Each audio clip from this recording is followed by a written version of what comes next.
Bienvenue autour du jeu, épisode 25 de votre podcast d'actualité ludique et participative que vous retrouvez sur la chaîne YouTube de Nyx, mais aussi sur toutes les plateformes de streaming musical.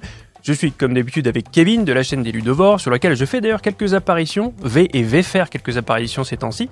Salut Kevin, bienvenue. Salut, pour vous servir, comme d'habitude. Et je sais pas ce qui se passe depuis un mois, mais on n'a pas arrêté là d'ajouter des news à la bucket list, au point où même à un moment il a fallu commencer à faire un tri, à se dire ça je le prendrai pas, on n'en parlera pas, on n'aura pas le temps. D'autant que suite au retour que vous nous avez fait en commentaire de l'émission précédente, on va essayer à partir de ce mois-ci, on va s'essayer à quelques petits ajustements dans la structure de l'émission, avec comme objectif complètement illusoire de satisfaire tout le monde. Au sommaire donc de ce mois-ci, beaucoup d'actualités, vous l'avez compris, on va commencer par ça. Entre autres, on va revenir sur certains jeux dont on a parlé récemment chez Kevin, chez les Ludovores. On va reparler de Simone pour les Trois du Fond, que ça intéresse encore. On évoquera aussi notre actualité ludique dans un format un petit peu plus contenu de ce qu'on vous proposait jusqu'à présent, mais sans exclure bien sûr le désormais célèbre, mondialement célèbre Hug de Kevin, regard de Kevin perçant comme l'aigle.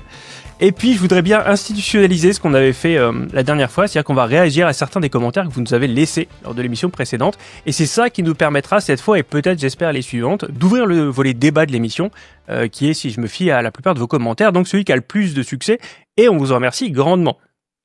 Alors Kevin, tout de suite, on va passer sur ce que maintenant on va faire beaucoup plus vite, l'actualité, ce qui va s'avérer être des nouvelles en bref, et on commence avec un sujet qu'on abordera d'ailleurs dans une émission qu'on a déjà enregistrée chez toi, le reprint de Aria, qui est un très ambitieux RPG de Far Off Games, donc qui s'offre une seconde édition par le biais d'une nouvelle campagne qui démarrera la semaine prochaine.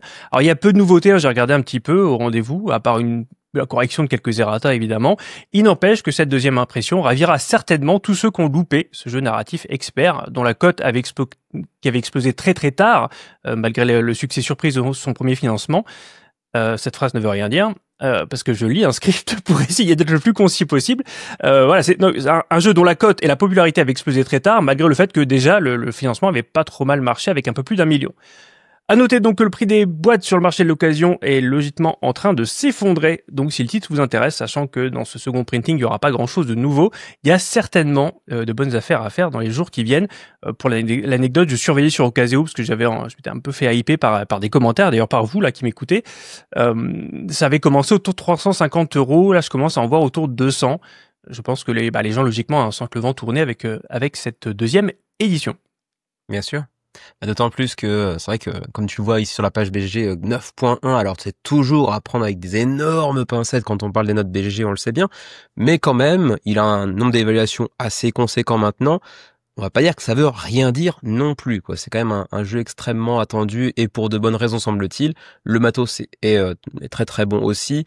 Le contenu semble l'être également. Il y a beaucoup de chances que ça intéresse énormément de monde. D'ailleurs, on voit qu'il y a déjà 10 000 personnes abonnées à la page de pré-campagne, en plus des 10 000 backers de la première campagne d'origine, bien sûr. Et on voit qu'ils sont passés sur GameFound, comme beaucoup. Là, pour le coup, ça se justifie encore plus que d'autres, parce que sur Kickstarter, t'as pas le droit de faire 2 fois la même campagne, de vendre 2 fois le même produit sans ajout supplémentaire. Et là, comme il y a très très peu d'ajouts, semble-t-il, ça se justifie de passer sur GameFound pour le coup. Ouais, alors il est pas impossible bien sûr qu'il y ait dans les 10 000 followers des gens qui ont déjà le premier jeu et qui peut-être s'attendent à une extension surprise ou un truc comme ça, ou même un pack de correction, un errata kit, ce que pas exclu. Donc voilà, ce serait peut-être pas 10 000 nouveaux backers, mais malgré tout, l'engouement pour un éditeur qui n'a fait que ça, ça prouve que le jeu de base est quand même plutôt solide à mon avis. Non, mais d'ailleurs, c'est jamais... quand il y a 10 000 abonnés sur une page de pré-campagne, c'est jamais un chiffre qui se retranscrira derrière en termes de backers. Hein. On est généralement aux alentours de, je pense, entre 10 et 30% de conversion, comme on dit, je crois.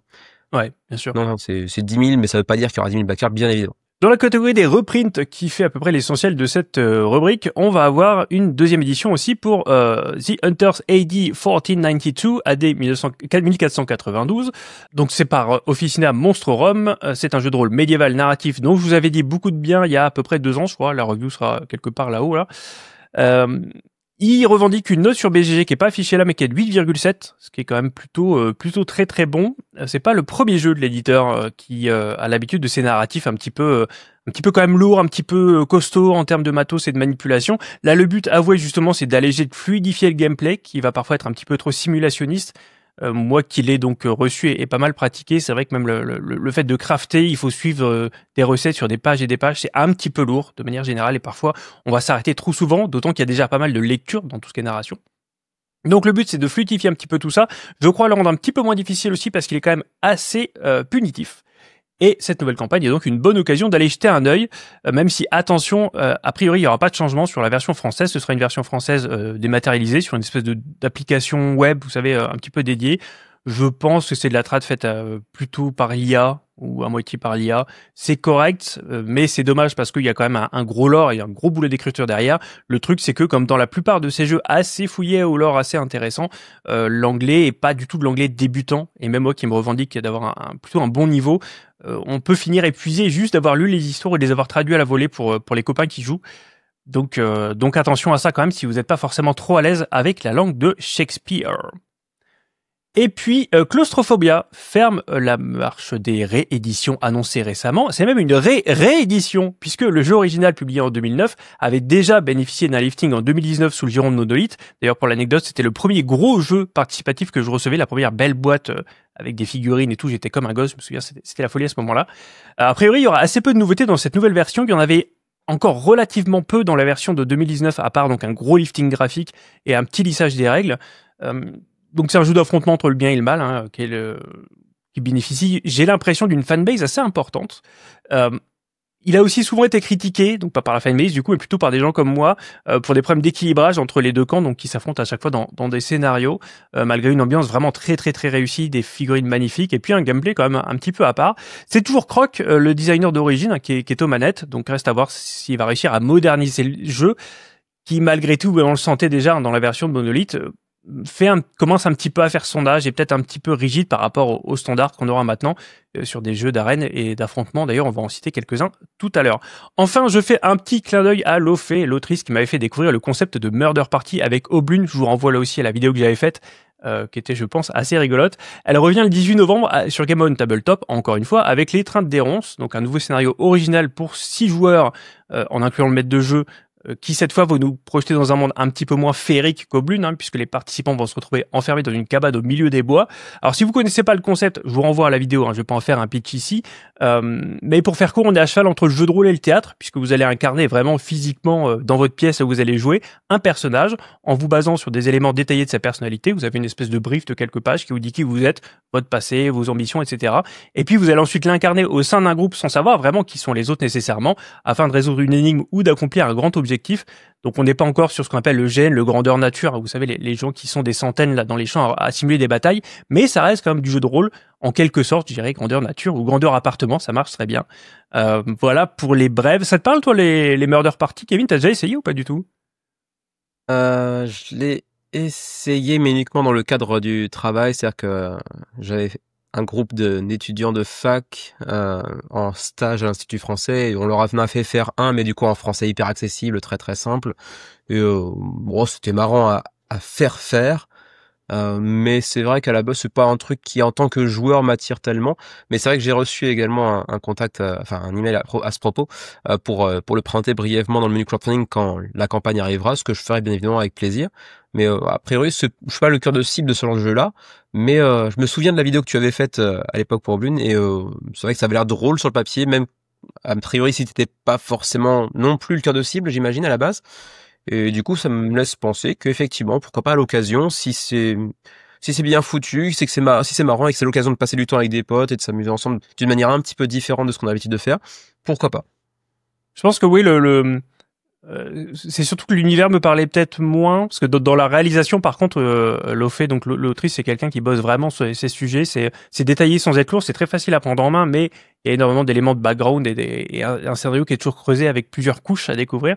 Là, je pense que L'étreinte des ronces, je serais plus le public parce qu'on est sur une espèce un peu de huis clos horrifique, pour le peu que j'ai pu avoir par mail. Donc voilà, elle a pas un gros budget d'ailleurs, c'est pas du tout ce segment n'est pas du tout sponsorisé, mais je suis content de la mettre en avant parce que c'est quelqu'un de passionné, c'est quelqu'un d'éminemment sympathique et ça fait plaisir d'encourager aussi ce genre d'édition française qui sort un petit peu de l'ordinaire malgré tout. Voilà, donc ça c'était pour les trucs sympas. Et maintenant Kevin, a priori toi t'as des news qui sont plutôt moins sympas. C'est sympa de me faire casser l'ambiance. C'est ça. Alors oui, tout à l'heure tu as brièvement parlé dans l'introduction des 3-4 personnes au fond de la classe que ça intéressait encore de parler de Simone, et donc on va reparler de Simone parce que bah la chute continue, on va dire, hein. C'est un bien gros mot, on va pas faire du putaclic, mais bon, c'est quand même plus ou moins ça qui se passe, puisque après avoir vendu déjà plusieurs gammes en fait complètes de jeux comme les Zombicides, qui pourtant avaient accumulé genre 40 millions de dollars sur l'ensemble de la vie de la gamme de Zombicides, là ils nous ont récemment vendu CDMD du coup, donc Cthulhu Death May Die, qui est également un de leurs jeux phares ou de leur gamme phare en réalité. Ce qui est un petit peu plus étonnant selon moi sur cette nouvelle vente, c'est que du coup, ils le vendent à Asmodée comme c'était le cas pour le coup de Zombicide, mais ce qui est plus étonnant, c'est que, si tu te souviens bien, ils avaient fait une campagne assez récemment pour une extension qui, si mes souvenirs sont bons, était également une standalone. J'ai oublié le titre, mais c'est écrit quelque part dans l'article d'ailleurs. Ouais, pareil, j'ai oublié. Et du coup, projet en question n'étant pas terminé, il passe également dans les mains d'Asmodée. Alors j'imagine que c'est toujours la même équipe créative derrière, certes, mais c'est quand même assez étonnant de se dire qu'ils en sont à ce niveau-là, en fait, de vendre une licence pour laquelle ils ont fait une campagne très récemment, et que le contenu de la campagne justement en question est même pas terminé, quoi. En fait, il passe vraiment le tout sans l'avoir terminé au préalable, ce qui est encore une fois pas très très bon signe, mais ce qui est dans la continuité de ce qu'on a vu précédemment, puisqu'on le sait, donc le mec est en photo juste en dessous, qui est David Petrie, un des anciens pontes de Simon. Il a été donc transfuge chez Asmodée. Et du coup, c'est entre guillemets lui qui récupère le bébé. Donc bon, on va dire que c'est entre de bonnes mains, mais ouais, c'est quand même assez étrange de voir la tournure que prennent les choses. Ouais, c'est bon. On va pas refaire le débat qu'on fait à chaque fois. J'aime bien ton expression le mois dernier. Tu nous disais ils vont finir par fabriquer des jeux sur le trottoir. C'est vrai que je comprends moins. Je comprends pourquoi ils vendent ces licences-là, parce que en termes de cash pur, évidemment, tu récupères beaucoup de cash. Mais en même temps, c'est un peu tuer la poule aux œufs d'or, dans le sens où Zombicide, et je pense encore plus Cthulhu Death May Die, c'est des machines à faire de l'argent. Il y a encore des gens qui donneraient leur rein pour avoir une version originale de la première campagne de Cthulhu DMD, qui a une fanbase vraiment dédiée à un point, tu vois, c'est vrai. Enfin voilà, moi j'ai pas aimé, donc je suis mal placé pour parler sur ce cas-là, mais ils ont ce jeu, cette licence a une fanbase de fou, et je pense que c'était peut-être une de leurs dernières machines à imprimer des billets. Donc comme ça se présente là, à mon avis, ils vont en finir à juste sortir des petits jeux boutiques. Je pense qu'ils veulent tout arrêter. S'ils vendent ça, le reste n'a même plus beaucoup de sens. Donc je sais pas où ils veulent aller. Ils avaient annoncé eux-mêmes vouloir mettre en pause pendant un temps le développement de jeux à vocation crowdfunding. Il leur reste quand même encore tout ce qui est DC Marvel, etc. qu'ils avaient fait notamment dans une version un petit peu simili Zombicide, mais avec la licence des Marvel Zombies, tu sais. Ça, il me semble que ça leur reste encore. Donc, oui, mais c'est plus noyé, ça fait. Oui, disons que ça fait moins la personnalité d'un éditeur de sortir un truc Marvel, alors que tout le monde sort des trucs Marvel. Bien sûr. Ça, bien sûr. Un peu mais ça veut pas dire que ça marchera pas pour autant, quoi. Non, bien sûr, oui, non, mais t'as raison, ouais. Mais là, parce que si tu veux, oui, ne plus développer des gros jeux en participatif, d'accord, mais que tout le Death May Die, le système est fait, le gameplay, il est là, tu vois, et Eric Lang, il a sorti un truc qui était très propre, il était pas tout seul, d'ailleurs, je crois. Mais bref, sortir des extensions, c'est quand même moins difficile, et ça demande moins de développement que de créer un système de jeu depuis le départ. Bon. Et donc du coup, il est temps de passer à la suite. On vous parle aussi, on vous rabâche les oreilles depuis quelques temps sur les adaptations de jeux vidéo, les portages de jeux vidéo en jeu de plateau. Et on en avait très rapidement abordé 2 dans le menu crowdfunding numéro 200, que je vous invite à aller voir, d'autant plus que le 200 n'est pas sorti cette semaine. Honte absolue. J'ai vu pourquoi, j'ai halluciné. Non, mais cette histoire est complètement folle, quoi. Cette histoire de micro. Oui. En plus, soi-disant, c'est quasiment de ma faute quand on regarde le truc. Donc... C'est carrément Non, mais comment rejeter la faute sur les autres quand ils n'ont rien à voir avec ta responsabilité? Non, c'est juste que j'ai oublié de réactiver mon micro, mais je l'avais désactivé à la base pour pas que ça fasse un doublon, mais oui, non, c'est carrément ma faute. Mais ouais, du coup, on avait très rapidement abordé le cas de Doom, donc l'adaptation du jeu éponyme bien sûr, et celle de Vampire Survivors. Ouais. Et donc, on avait prédit, entre guillemets, que Doom allait moins bider. Bon, ça bide un peu. On n'est même pas à 1000 backers, alors qu'il reste bon, ça va, c'est pas un gros bid, mais pour une licence aussi connue et ancienne que celle-ci, c'est quand même pas terrible. Faut Avec dire autant de que figurines, ouais. ouais, avec autant de figurines qui sont pas très belles, pour être tout à fait honnête. Et, et peut-être que c'était pas le jeu qui se prête le mieux à une adaptation, un jeu de plateau, je sais pas. C'est difficile de faire un truc vraiment intéressant dans cet univers-là, je sais pas. En tout cas, ça marche pas des masses. Et pour ce qui est de Vampire Survivors, on avait prédit également que ça se casserait la gueule, et pas du tout. Pas du tout. On est déjà à 5400 backers approximativement, 300 000 euros d'engrangés au moment où on enregistre. Donc un énorme succès pour un jeu qui pourtant n'a pas grand chose à faire valoir en termes visuels en tout cas. C'est pas très joli, ça met pas la tulipe à 90 degrés, hein, pour ceux qui suivent le menu, vous connaissez l'expression. C'est un petit peu mieux que les premiers aperçus qu'on avait pu avoir il y a un mois et demi avant le début de la campagne, mais de pas grand chose en vrai. Bon après, c'est de 8 bits, du pixel art. C'est quelque chose qui, moi, me parle pas, donc a fortiori, je suis pas le public, mais quand même, ça semble pas non plus révolutionner grand chose dans la gamme dans la catégorie de jeux, dans laquelle on pourrait le classer, on va dire. Bon, ouais, je sais pas ce que je pourrais rajouter. On a déjà parlé tellement de ce jeu-là, en vrai. Ouais, non, moi j'ai un truc à rajouter si tu veux. Mais ouais, vas-y. Non, mais même la taille du plateau, en fait, tu m'avais dit que, parce que moi j'ai pas testé le jeu mobile de base, mais si c'est un shooter où tu es libre de tes mouvements, où c'est le principe un peu de fuir en permanence, d'adapter tes mouvements aux hordes d'ennemis qui t'assaillent, on va dire, là le plateau est extrêmement réduit, donc même ça, en termes de gameplay, tu te demandes en quoi ça va vraiment marcher avec avec la licence d'origine du jeu, parce que c'est pas vraiment du coup quelque chose qui se rapproche véritablement du gameplay d'origine non plus. Donc j'avoue que je sais pas exactement comment expliquer ce succès qui pourtant est assez conséquent. Ouais, et c'est maintenant ou jamais. Non, j'avais un mot à dire là-dessus quand même. Hein. Donc autant Doom, pour moi, je pense que Modiphius aussi c'est un petit peu grillé en faisant des adaptations qui étaient subpar, voire merde, j'ai perdu le Modiphius. Tu vois, je pense qu'ils sont un petit peu grillés aussi sur certains projets. Ça explique certainement pas tout, mais je sais pas s'il y a encore beaucoup de gens qui leur font confiance dans les core gamers de jeux de société, parce que ils ont sorti des jeux qui ont quand même assez mauvaise presse et qui étaient adaptés de licences avec lesquelles il y avait pas mal de choses à faire. Vampire Survivors, par contre, donc je m'en remets pas. Il y a 2-3 bricoles qui... Non mais parce que du coup, j'avais dit que ça allait se vautrer, comme j'avais dit Chris O'Brien se vautrerait, comme quoi faut pas m'écouter, mais... ce qui m'éclate complètement, c'est que... alors, bon, quand tu vois dans les commentaires, il y a quand même pas une certaine proportion de gens qui viennent là parce que c'est Grey Fox Games. Donc qui peut-être... je l'ai fait avec Oakham Rims, je le fais encore avec Orange Nebula. Des gens qui back juste parce que c'est eux, en mode bah c'est mon éditeur de confiance et puis j'y vais. Je t'avais envoyé une capture d'écran à un mec qui dit ah mais j'espère que en vrai c'est plus beau. Et l'éditeur qui répond non c'est moche comme ça mais ce sera bien imprimé. C'est moche mais ce sera du moche de bonne qualité. C'est ça, ce sera du moche 4K.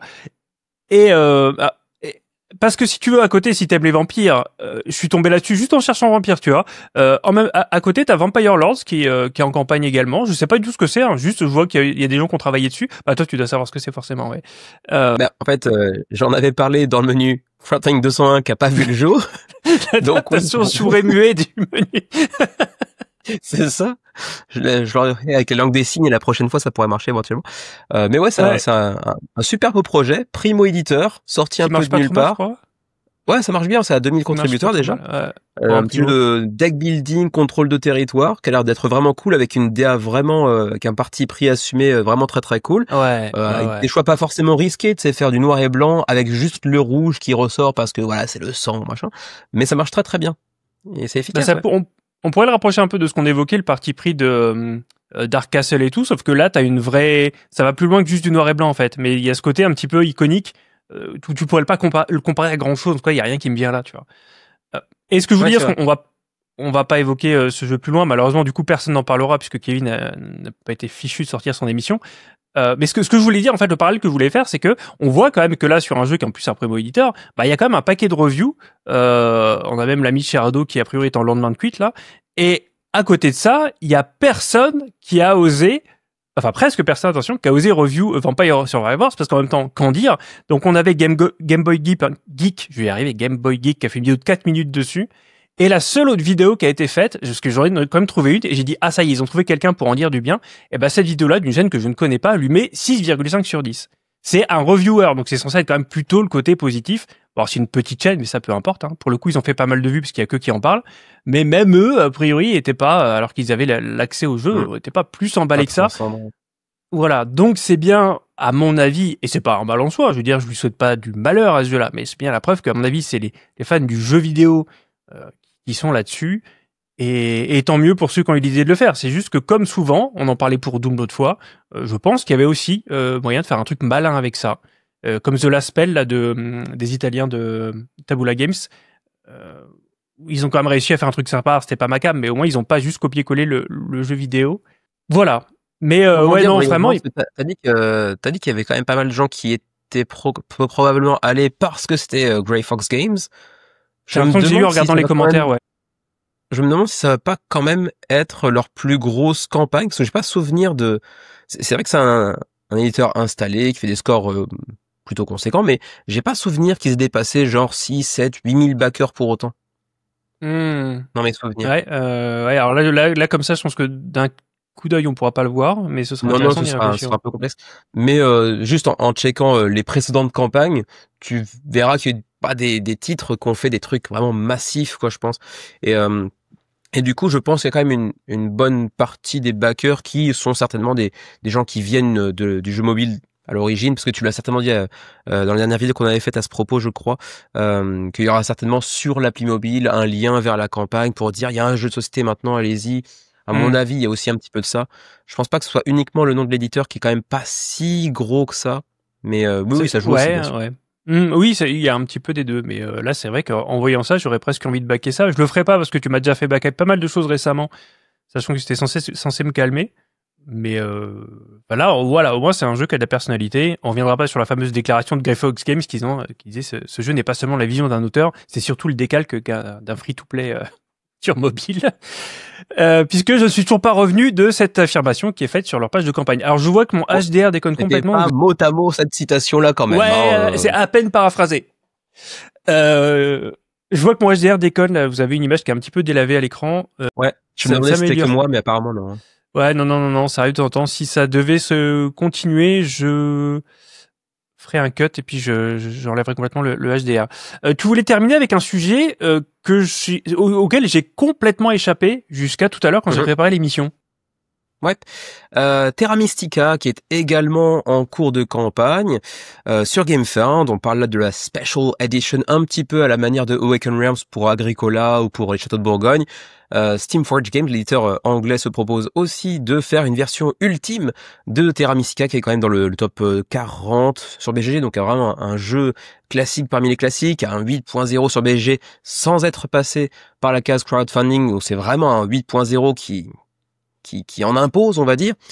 C'est un jeu qui n'était pas forcément très joli à la base. Alors là, le Special Edition, il y a une petite refonte visuelle, certes. Je trouve toujours le plateau principal pas forcément très joli pour être tout à fait honnête, mais peut-être aussi parce que c'est un type de jeu qui nécessite d'avoir des zones vraiment définies, vraiment distinctes les unes des autres, puisque c'est un 4X, enfin c'est même pas un 4X en vrai, mais bon c'est une zone comment dire, tu vas pouvoir construire, t'étendre sur certaines zones en fonction de la nature de la zone en question, donc ça peut s'expliquer, même si c'est pas hyper joli. Mais très rapidement après le début de la campagne, et d'ailleurs on le voit encore pour une édition spéciale, si on compare rapidement avec Agricola de Awaken Realms ou si on compare avec les Châteaux de Bourgogne, le score est très loin de ce qu'a pu faire Awaken Realms. Bon, en même temps, on sait que Awaken Realms sur GameFound, ils jouent à la maison, ils ont une force de frappe tout autre, certes. Oui, ils mais vendent n'importe quoi, je pense. Ouais. Oui, bien sûr. Mais quand même, Terra Mystica, top 36, 38, j'ai oublié, sur BGG, grosse note, etc., très attendu. Donc, malgré tout, je pense qu'on est sur un résultat quand même mi-figue, mi-raisin, voire même peut-être quand même carrément décevant, j'imagine. Et du coup, assez rapidement, dans les updates de la campagne, mais genre après quelques heures, 48 heures, quelque chose comme ça, si je me souviens bien, ils ont diminué drastiquement le prix du all-in. Et quand je dis drastiquement, on parle d'environ $100 de baisse. À la base, il était aux alentours de $400, un tout petit peu moins de $400, ce que tu montres actuellement, voilà. Et il est passé à 288, donc ouais, quasiment du 100, un peu plus de $100 de moins d'un coup, d'un seul. Et bon, ils le disent dans la news eux-mêmes, ils ont écouté la communauté, donc certainement qu'ils ont reçu un flot de commentaires disant quand même c'est un petit peu trop cher pour ce que c'est. Et du coup, d'un seul, paf, $100 en moins. Je sais pas, c'est pas 20, c'est pas 30, c'est pas 50, c'est quand même $100. C'est rarissime. Ça avait fait la une de Board Game Wire qu'on salue toujours, pourvoyeur d'informations factuelles. Mais, tu vois, Comme quoi, c'est assez significatif. Et pour le coup, j'imagine qu'effectivement, ça a pu faire remonter un petit peu certains pledges à un étage supplémentaire. Ça a pu faire baquer des gens qui n'avaient pas encore franchi le pas parce que c'était trop cher, peut-être. Mais tu me diras ce que toi tu en penses en termes d'image. Moi, je trouve que ça renvoie quelque chose de pas forcément très positif pour l'éditeur.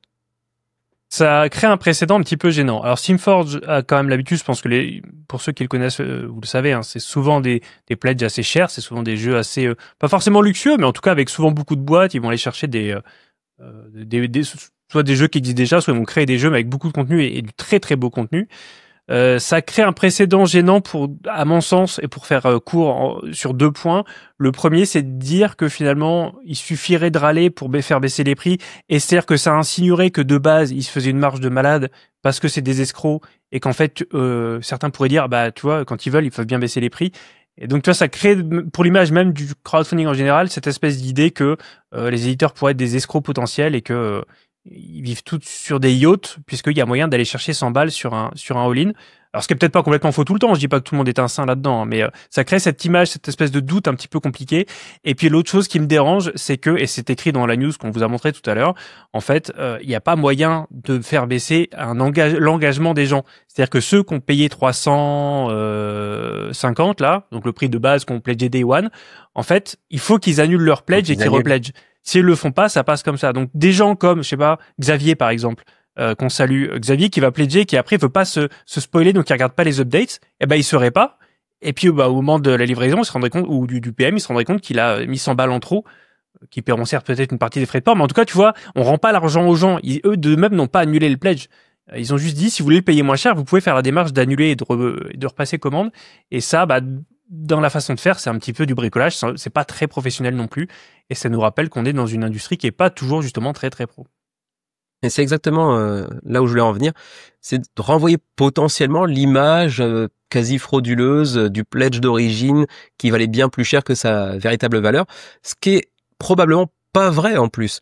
En fait, je pense que c'est juste un mauvais move en termes de communication, mais qu'en vrai, ils ont vraiment fait un effort en rognant un petit peu sur les marges qui peuvent se faire derrière.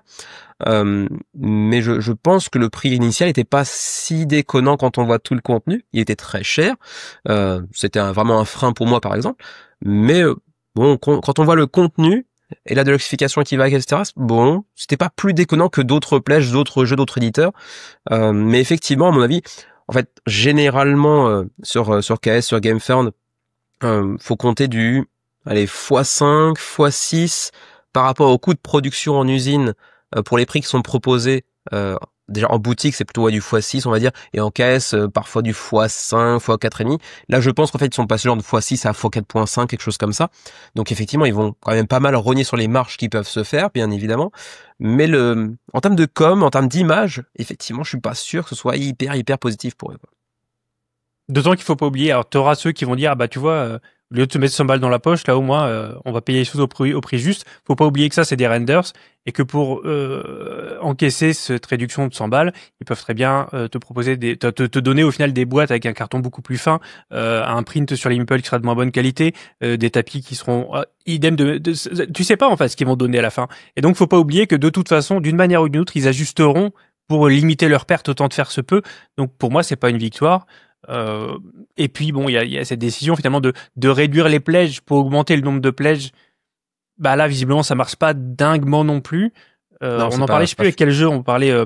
Tu sais, dans ton top, dans ta 200e, on parlait d'un jeu où finalement le pledge n'était pas assez cher, donc même si on avait beaucoup, bah ils arrivaient pas à atteindre leur objectif. Et là, il y a un peu de ça aussi. Si tu pèses trop, bah tu gagnes moins. T'as intérêt à générer beaucoup de hype pour compenser l'argent que tu gagnes plus avec ceux qui avaient pledgé à la base, quoi. Ouais. Et ça marche pas des masses, ouais. Et ça marche pas des masses. Voilà. Je passe à mes actus un petit peu plus en longueur, entre guillemets, rapidement. J'ai 3 petites choses à vous montrer. J'ai fait sauter le segment Onyx et Toxic, pourtant vous aimez tant, parce qu'en fait, il fallait faire sauter des choses pour essayer de rendre l'émission un petit peu plus fluide et un petit peu plus contenue. Je voulais quand même parler, alors vite fait, hein, parce que j'ai pas tous les éléments, c'était juste pour rebondir sur ce que je vous disais la dernière fois sur Orange Nebula.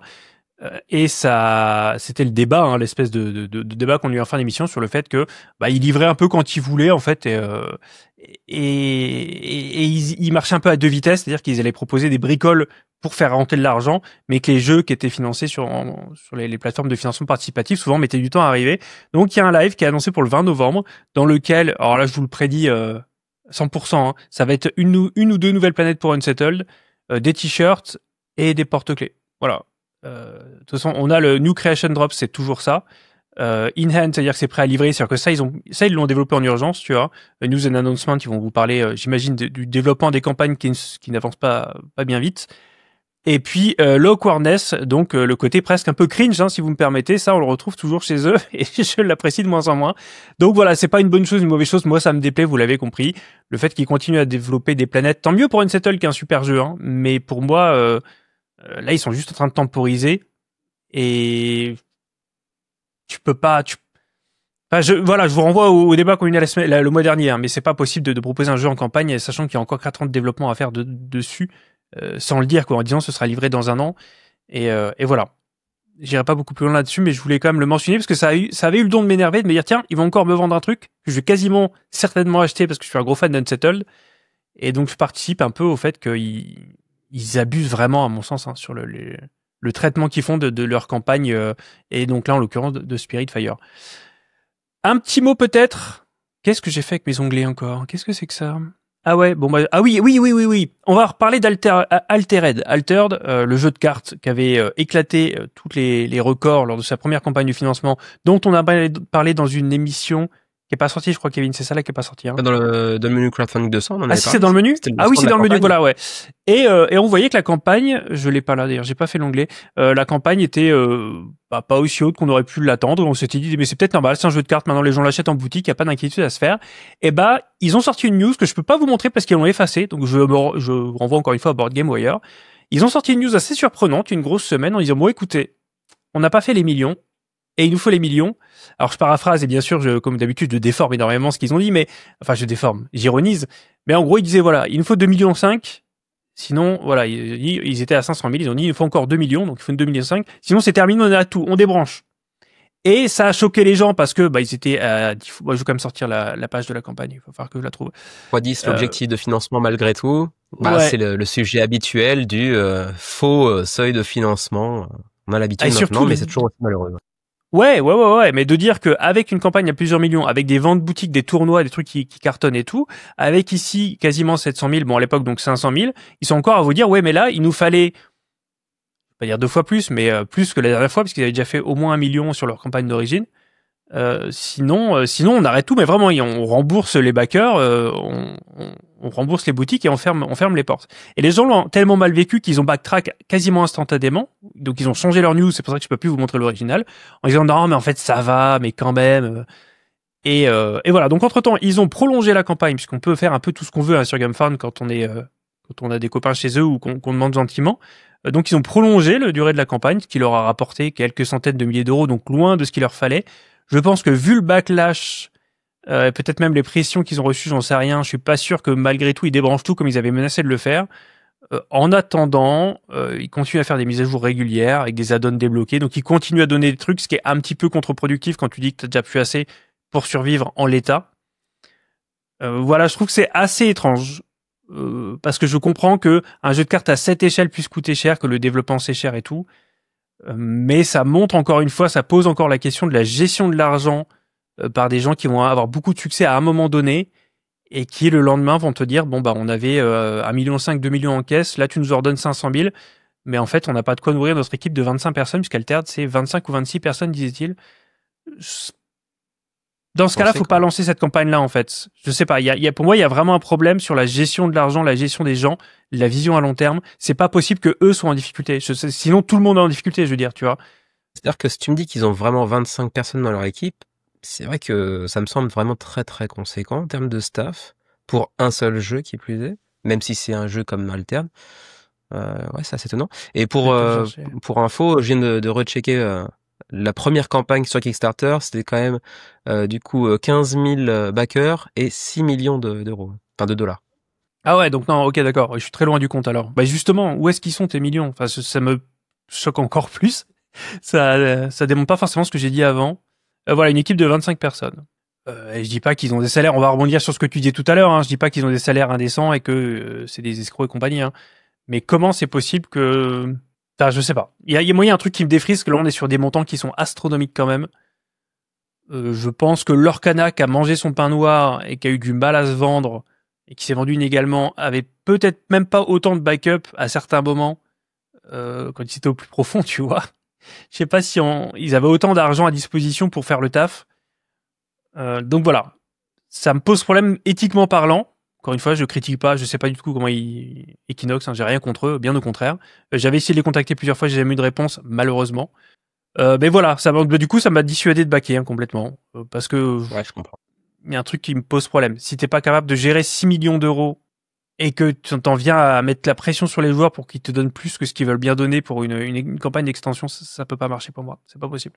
Voilà, et on termine Si sur vous une avez des infos, n'hésitez pas, parce que je pense qu'on est juste tous les deux très curieux d'avoir plus d'infos. Si jamais quelqu'un en a, on serait... Donc ouais, si vous Ouais, avez des infos là-dessus, même si quelqu'un de chez Equinox veut réagir, il n'y a pas de souci. En plus, c'est un jeu que vraiment j'avais envie d'essayer. Donc n'hésitez pas.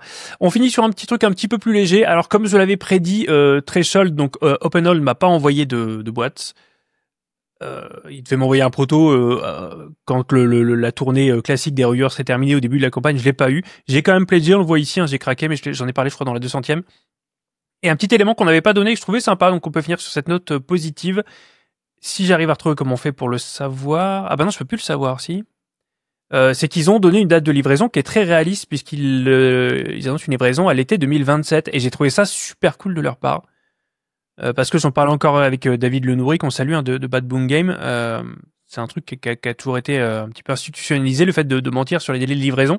Le gentil mensonge, hein, que comme tout le monde sait, c'est plus vraiment un mensonge.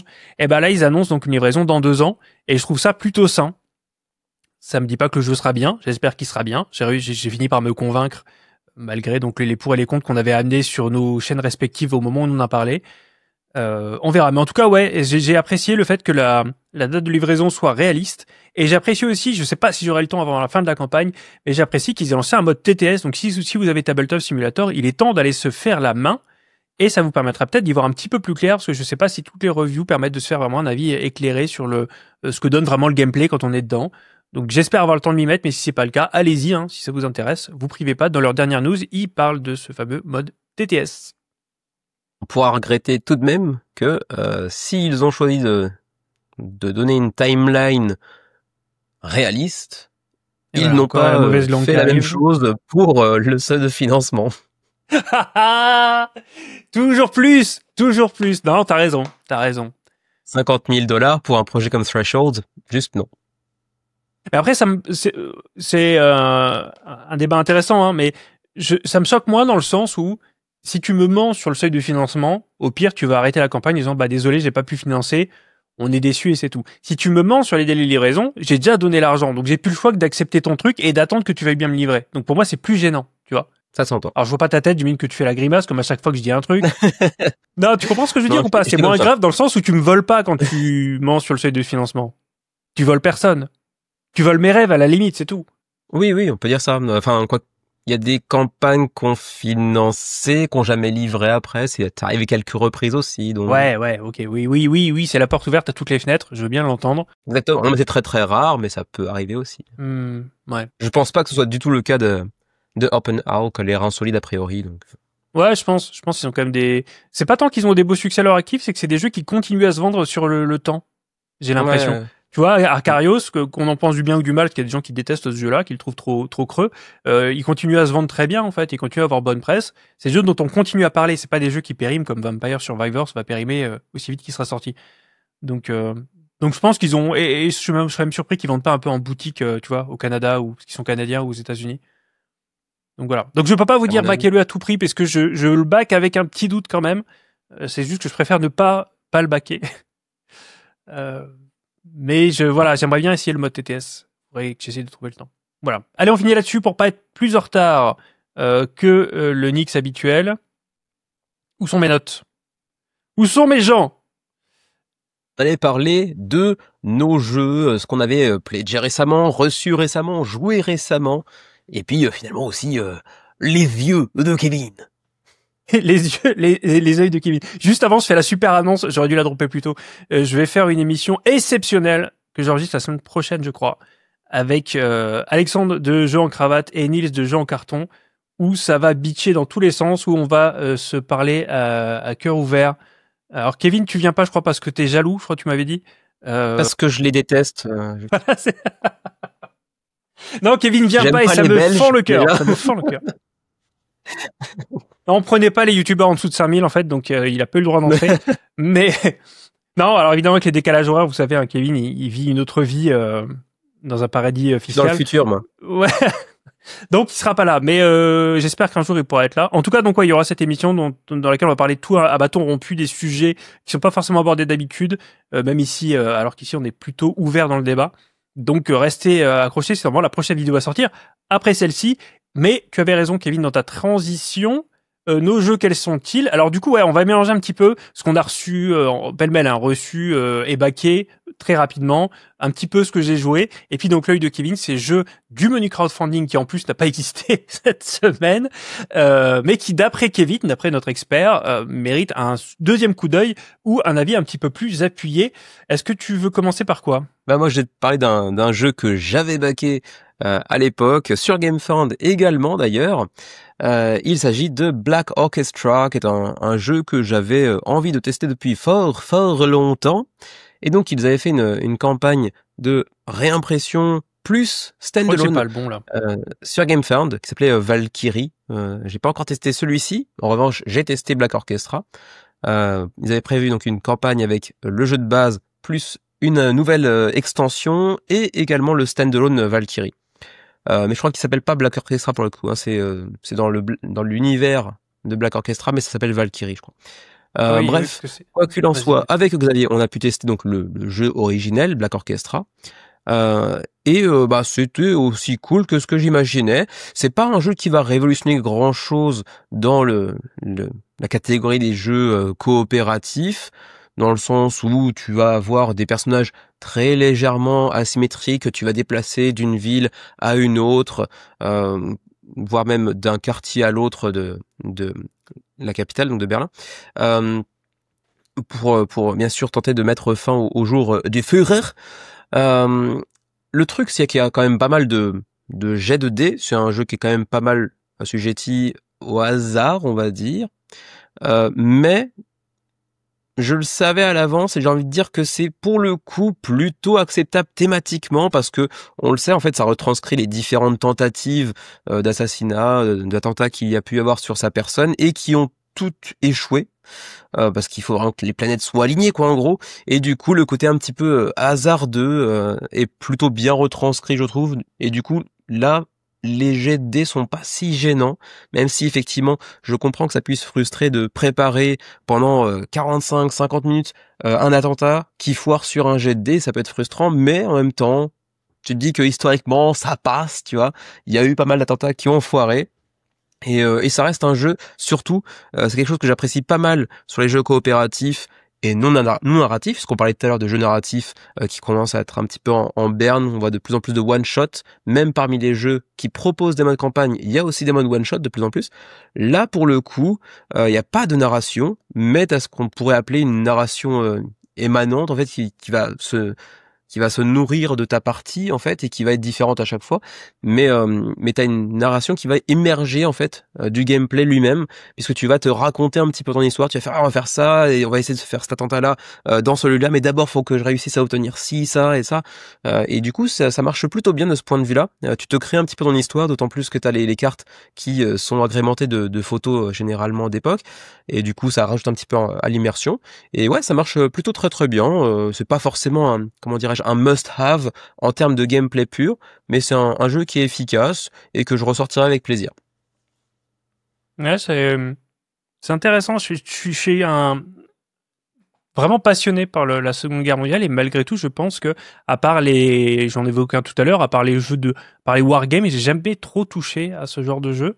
Quand je vois ça m'attire. Alors pour faire une petite remarque peut-être un tout petit peu polémique, on voit quand même que les temps changent, parce que je me souviens qu'à l'époque où Secret Hitler avait fait un carton. D'ailleurs, c'est encore le cas, il est encore très très réputé. Et il y a des gens qui trouvaient ça intolérable de jouer à un jeu dans lequel il y avait Hitler écrit dessus. Et donc, ils avaient recréé une espèce de variante Star Wars pour pas dire que c'était Hitler, tu vois. Là, on voit qu'il y a, j'ai vu Goebbels, il y a les vrais noms. Pour moi, ça fait partie de l'immersion, c'est pas une mauvaise chose, tu vois. Non, clairement. On revient à ça et je pense que c'est bien, en fait, parce que je vois pas ce qu'il y a de. Je parle d'une époque historique, faut pas, enfin, il y a pas de mal à citer les noms, ils ont existé, en fait. Dans Secret Hitler, tu pouvais théoriquement incarner le parti de Hitler en question. C'était ça qui gênait le plus, alors que là, tu es censé l'assassiner. Donc, du coup, moralement, la question se pose pas, en fait. Ouais, enfin, pour moi, elle se pose dans aucun cas, parce qu'on est... Oui, non, mais je suis d'accord avec toi. T'as aucun de ces jeux qui fait l'apologie ou qui glorifie ces séries, bien au contraire à chaque fois. Mais en tout cas, voilà, c'est un jeu qui pourrait m'intéresser. On l'a évoqué dans l'émission chez toi, là, qui est pas encore sortie, puisque tu en parles justement et que tu disais déjà que les GD te gênaient pas.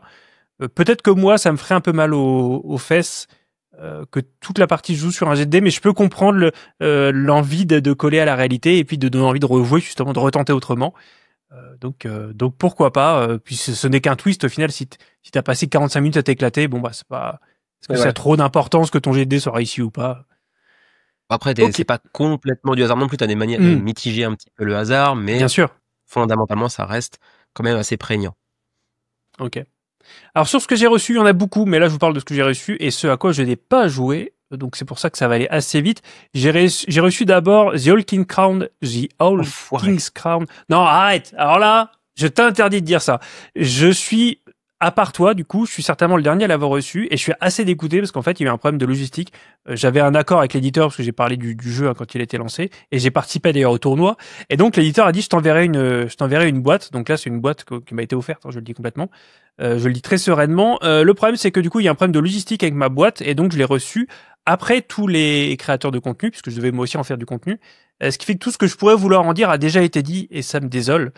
Et c'est marrant parce que de la publication vidéoludique qui est le plus éloignée avec mes idées, tu sais, ces espèces de sites qui font aussi de la politique et du jeu vidéo, jusqu'aux mecs qui sont autour de moi, tout le monde pense la même chose, c'est que c'est une merveille qui ne ressemble à aucun autre jeu. Si celui-là c'est pas le jeu de l'année, je serais assez surpris, mais là je vous spoil un peu. Oui. Bon, mon très cher et très saint Nix, tout ce qui pourrait être dit à propos de The All King's Crown a déjà été dit peut-être, certes, mais ça n'a pas été dit par Nix. Et du coup, il y a une plus-value quand même.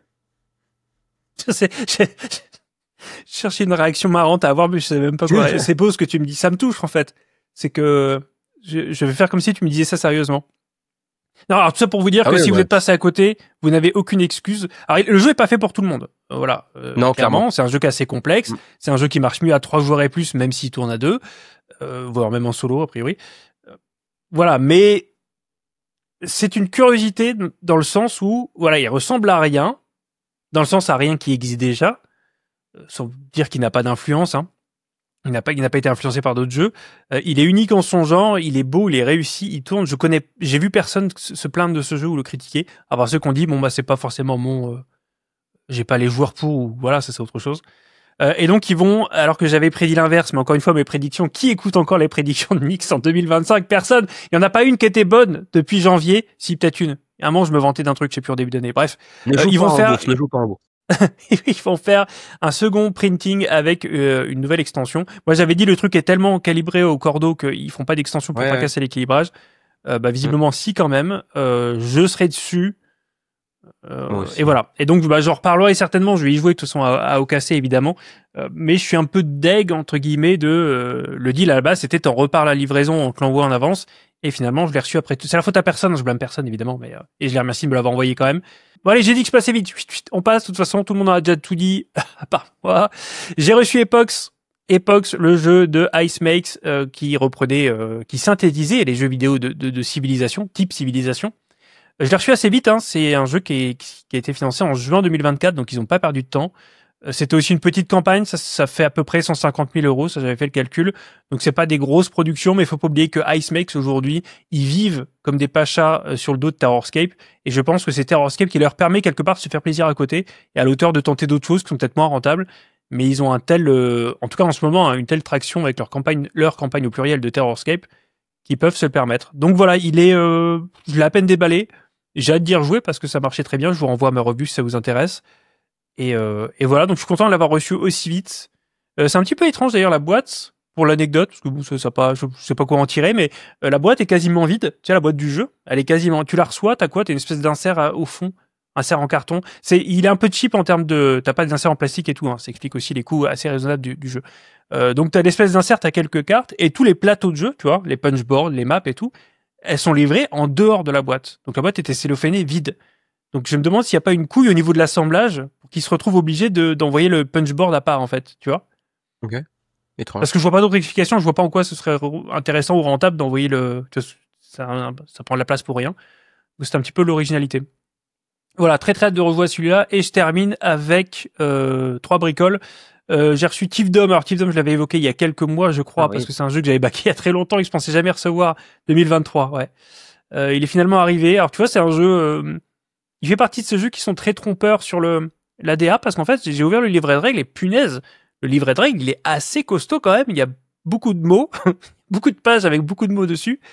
Et donc, moi qui voyais presque une espèce de Mr. Jack un peu bêtement, tu sais, de chasse aux voleurs, a priori, il y a des vraies mécaniques assez hardcore dessus, tant mieux, je pense, pour la durabilité qu'il aura dans ma ludothèque. Mais il est pas aussi évident à sortir que ce que je pensais. Donc voilà, je suis très content de l'avoir reçu. C'est vraiment, voilà, un jeu, Thief Dome, hein, donc c'est le royaume ou le, ouais, je sais pas si on peut parler de royaume des voleurs ou de...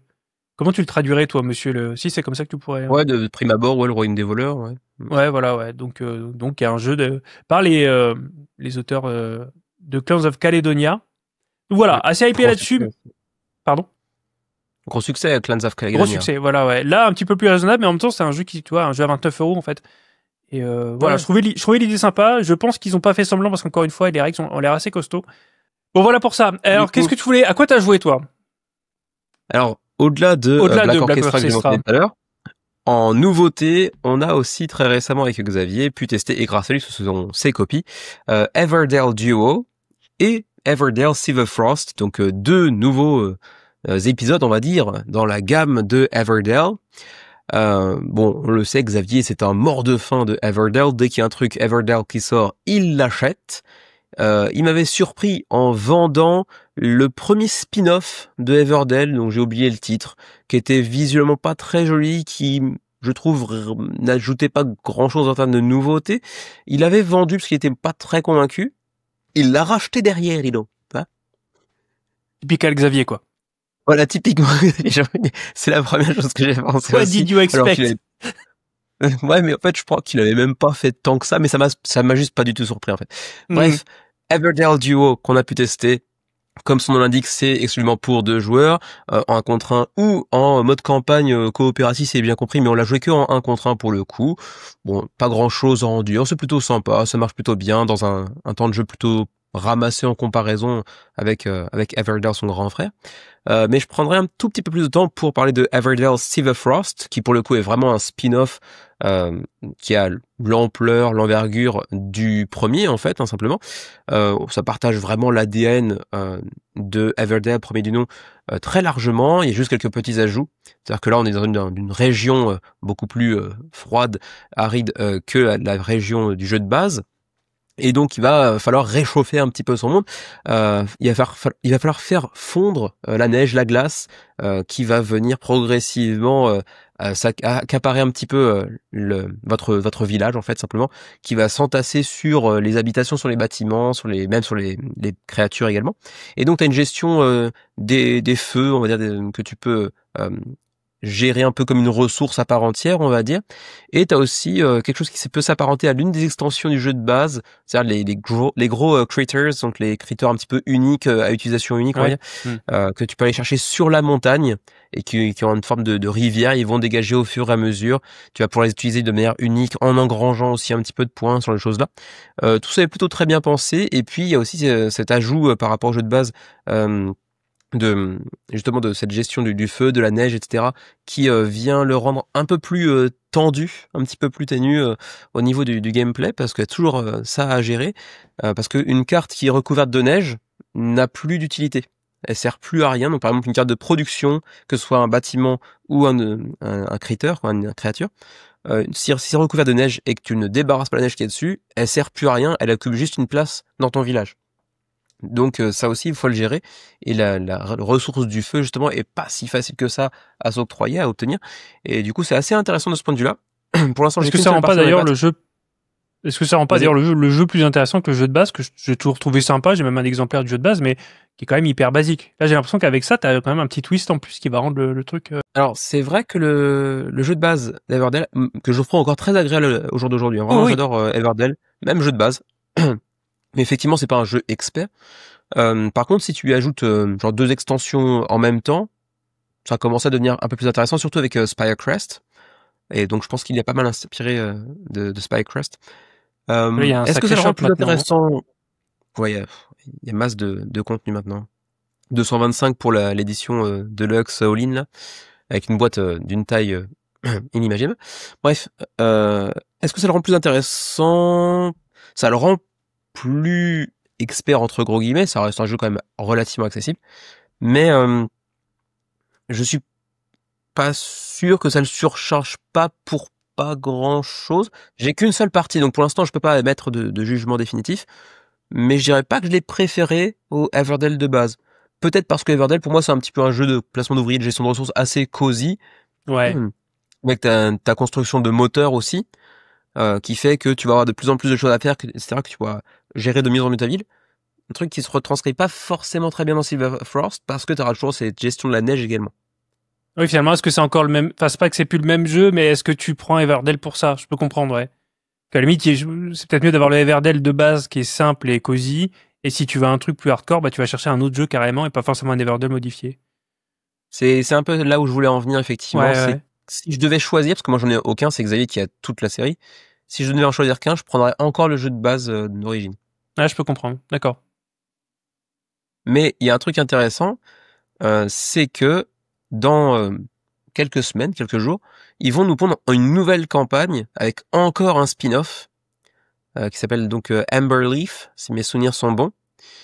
Et là, tu sens quand même poindre la question de quand est-ce que trop d'Everdell, c'est une question qui se pose. Est-ce qu'il y aura au bout d'un moment un petit peu trop de la même chose? Parce que fondamentalement, bon, duo, c'est une variante qui peut se tenir. C'est effectivement, c'est à 2 joueurs, il y a un petit mode coop, etc. Ok. Far Shore, le premier, vraiment pour moi complètement dispensable. Silverfrost, intéressant, je préfère à Far Shore pour le coup, mais c'est pas non plus un énorme game changer. Qu'est-ce qu'ils vont encore rajouter par-dessus sur Amber Leaf pour renouveler l'expérience? Ça pourrait être vraiment génial, je sais pas, j'ai pas testé bien évidemment le proto, mais on sent qu'ils essaient de traire la vache laitière jusqu'au bout. Mais jusqu'à quand ça va marcher, je commence à me poser un peu la question.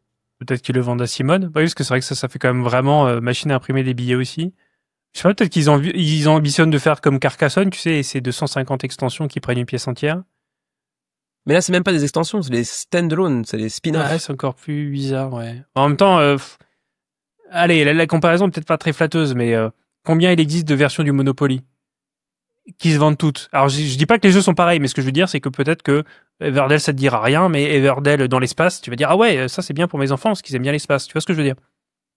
Mais Everdell, c'est toujours censé se dérouler dans le même univers, c'est juste des villages adjacents, on va dire, des régions. Du coup, t'as la neige, t'as adjacentes. l'eau, tu vois ce que je veux dire? Tu peux quand même décliner, et bah, j'imagine que ça se vend. Après, est-ce que t'as besoin de tous les avoir? Ça, c'est autre chose. Non, je pense pas, en effet. Ouais. Ils ont déjà fait la mer avec Far Shore, ils ont déjà fait la montagne avec Silverfrost, Amber Leaf, c'est encore la forêt, c'était déjà la forêt dans le jeu de base. Il y a mon petit Everdell, il y a le Everdell Duo, enfin, il y Ouais. a... Mais mon petit Everdell, je pense qu'à terme, j'essaierai avec mon fils, tu vois, pour voir.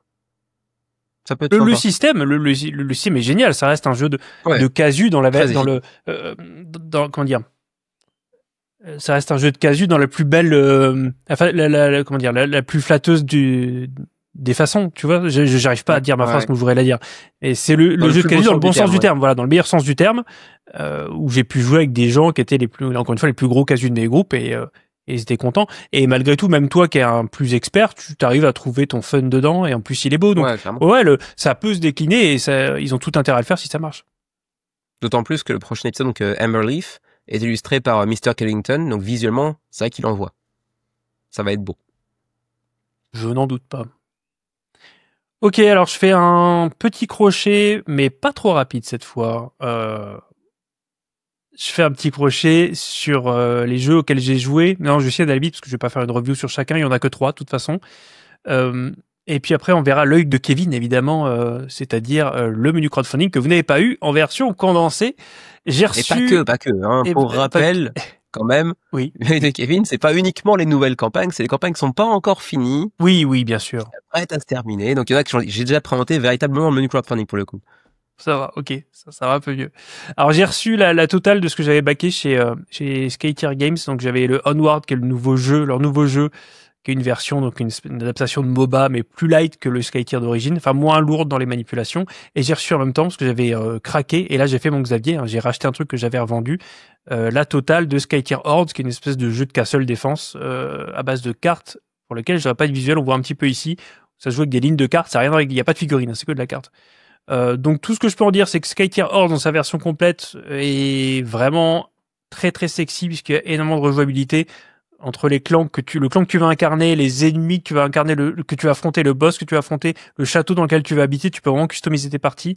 Il fait partie de ces éditeurs et c'est pour ça que je veux en parler. Je tiens à mettre ça en avant, malgré que ce soit un petit éditeur. C'est un éditeur qui est très très soigné. Tu vas avoir un guide d'assemblage pour comment ranger ta boîte, ce qui est même pas encore une généralité malheureusement. Tu vas avoir un truc qui va te permettre d'apprendre le jeu au fur et à mesure que tu joues. Tout est très soigné dans la prod et c'est très appréciable. Donc Skytier Horde, c'est pas tout jeune et en plus je crois que j'avais déjà dû le review à un moment, donc bon, je vais pas vous en reparler. Onwards, à ma grande surprise, c'est bien parce que ça renvoie aux sensations du MOBA sans la lourdeur quand vous n'allez pas manipuler 50 millions qui vont courir le long des voies. Par contre, on s'est retrouvé avec le mec avec qui j'ai joué, qui était un gros pratiquant de League of Legends, épuisé mentalement à la fin. Je ne sais pas expliquer pourquoi, je n'ai qu'une partie à mon actif. En plus, il a pas l'air si compliqué que ça quand tu le vois ou même quand tu regardes des règles. Et en fait, on était mentalement épuisé à la fin. Je pense qu'il y a une notion de majorité avec les minions pour savoir de quel côté poussent les lanes qui nous a demandé un effort mental parce qu'on n'avait pas l'habitude, peut-être. Hein. Aussi, peut-être le fait qu'il y a du texte qu'on va regarder partout entre ton pouvoir qui va être sur ta carte de personnage et éventuellement ce qui est au marché, ce que tu vas avoir dans ta main. Ça fait partie de ces jeux où il faut avoir les yeux partout. Mais j'étais vraiment étonné d'être aussi épuisé mentalement à la fin de la partie. Et mon collègue m'a dit, j'en ferai pas deux là parce que je suis fatigué. Et voilà, étonnamment. Sinon, oui, donc ça fonctionne très bien. Et j'en dirai pas plus. Mais vraiment, ouais, cet éditeur, il y a vraiment un soin dans tout ce qu'il fait. Et il y a des éditeurs, encore une fois, qui ramassent beaucoup plus d'argent et qui t'envoient des boîtes où tout rentre pas dedans et où en plus tu sais pas dans quoi tu dois mettre quel machin. Donc là-dessus, on peut pas leur envoyer l'amour de leur jeu et du travail bien fait, ce qui est vraiment, vraiment, vraiment appréciable. Je passe à Pass of Destiny parce que je l'avais déjà évoqué il y a pas longtemps, sauf que je l'ai faite, cette fameuse partie, avec le mode coop. Souviens-toi, Kevin, je t'avais dit, c'est marrant, il y a plein de modes différents. Ils ont l'air d'avoir cherché plus que de créer des modes pour faire vendre, de créer des façons de jouer à part pour varier les plaisirs.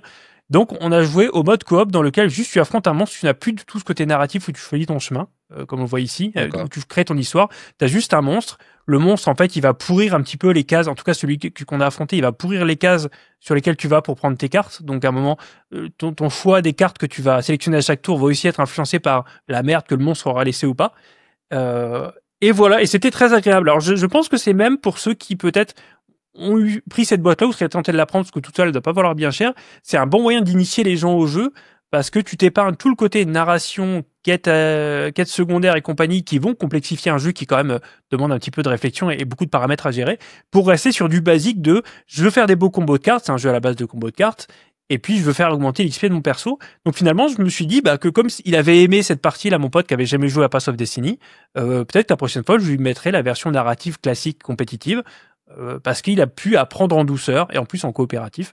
Donc ça marche bien, voilà, je trouve que ça marche bien. Ça prouve qu'ils ont fait un vrai travail là d'aller chercher plus que, encore une fois, créer des boîtes pour créer des boîtes, comme peuvent faire parfois d'autres éditeurs dont on parle régulièrement.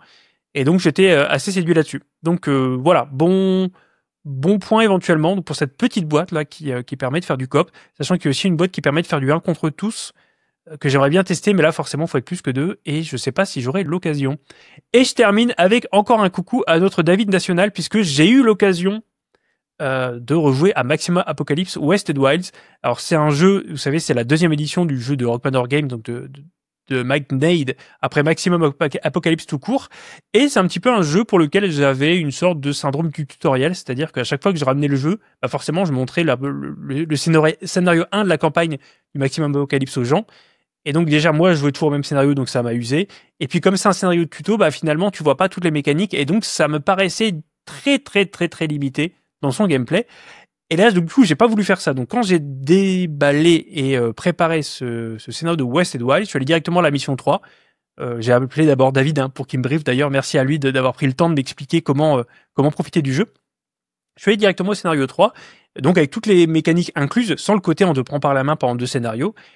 Et en fait, pour un jeu, tu sais, tout con, où juste explore des tuiles et tu jettes des dés, il y a vraiment maintenant, je sais pas si on peut voir le plateau, il y a vraiment maintenant un petit enjeu et c'était vraiment très sympa grâce justement à cette espèce d'horloge où en gros elle tourne au fil des tours et donc bah, tous les 4 tours à peu près, tu vas te taper un problème climatique. Tous les 4 tours aussi, puisque ça tourne, tu vas te taper un événement de nuit imprévu.